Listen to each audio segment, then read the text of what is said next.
There is quite literally no one on earth who travels quite like the Saudi Arabian King, Salman bin Abdulaziz Al Saud. However big you're thinking, trust me, it's bigger.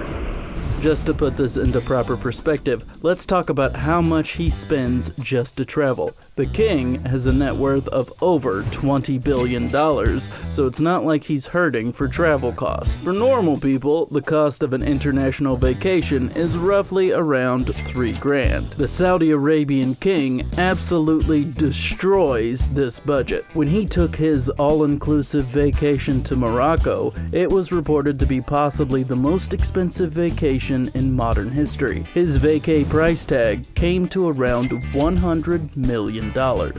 Once you learn about his normal travel routine, honestly you'll be kind of surprised that his budget is that low. So how many people does the king travel with? A small staff like 20 people? No. Try 1,500 people. This group includes 10 ministers, 800 delegates, and 25 princes. The group is so extensive that they all have to travel in waves instead of all at once. For instance, when the entire party made its way to Indonesia, it took them weeks to all get there. 3 whole weeks. That was across 36 different flights. These hotels are rented out when he's not even staying there. Literally, he has rented out entire 5-star hotels just for his staff. That is next level. You just know that the guy organizing all of these things has the most epic spreadsheet ever seen by man. When it comes to places to stay, it's obvious that the Saudi Arabian King doesn't exactly stay at a Best Western. No, he and his staff rent out the entirety of multiple 5-star hotels to accommodate them all. When he and his entourage traveled to Russia, they actually booked the entirety of the Ritz-Carlton and the Four Seasons. When it comes to how much luggage he brings along with him, it's better to think about it in terms of weight in tons instead of just a few rolling suitcases skidding through an airport.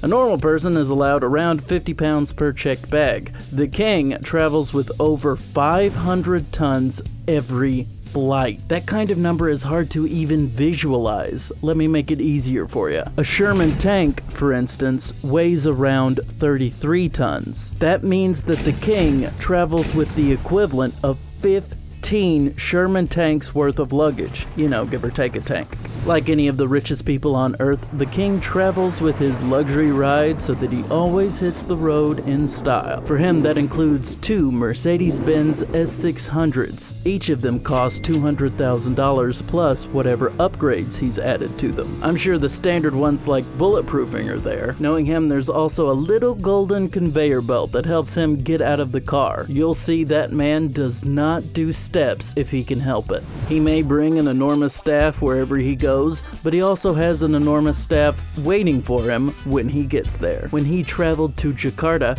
it was reported that nearly 600 people were brought in to serve the king and his entourage. This includes a massive amount of security, as roads have to be closed, buildings secured, and threats assessed. He has one of the biggest names in the world, so his security has to be next level. For that trip, 10,000 officers were brought in for his protection. Perhaps the biggest flex the king is known for is traveling with an electric elevator. Yes, you heard that right, an elevator. He apparently will have it installed in an area to keep him from having to take any stairs. I told you so. For example, one time he literally closed down a French beach so that he could have a team of workers assemble his enormous private elevator. This allowed him to easily travel to and from the beach without having to take a single stair. Then, when he's done with beach time, the entire thing has to be disassembled and ready for travel. There's literally not a rapper on earth who has this kind of game. After hearing about his elevator, it should come as no surprise that the king refuses to take those long staircases down from his plane. In fact, his escalator is even more ostentatious. That's because it's literally gold. Of course, even the king isn't immune to travel disasters. When he traveled to Russia for a 4-day engagement, there was a technical malfunction on the tarmac. The escalator was broken down, and the king actually had to do what seems to be his least favorite thing in the world. He had to walk down the stairs with his own legs.